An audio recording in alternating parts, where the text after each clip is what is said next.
God's law is perfect. February 24th. The law of the Lord is perfect, converting the soul.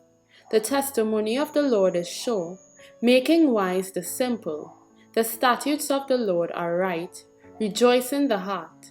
The commandment of the Lord is pure, enlightening the eyes. Psalm 19, 7 and 8. The very same Jesus who, veiled in the cloudy pillar, led the Hebrew host, is our leader. He who gave wise and righteous and good laws to Israel has spoken to us as verily as to them. Our prosperity and happiness depend upon our unwavering obedience to the law of God.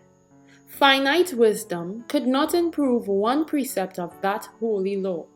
Not one of those 10 precepts can be broken without disloyalty to the God of heaven.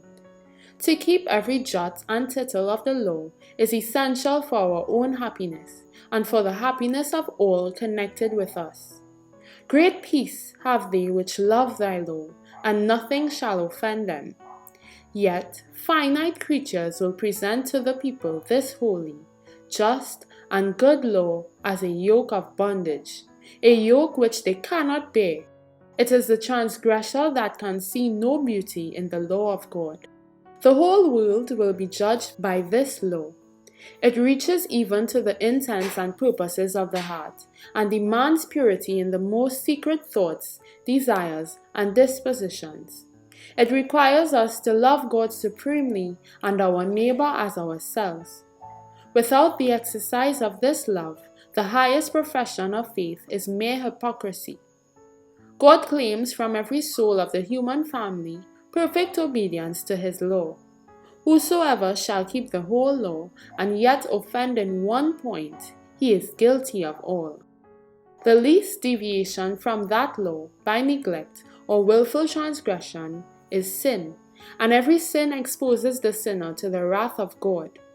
The unrenewed heart will hate the restrictions of the law of God and will strive to throw off its holy claims.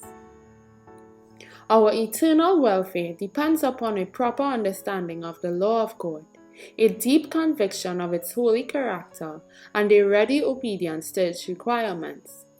Men and women must be convicted of sin before they will feel their need of Christ.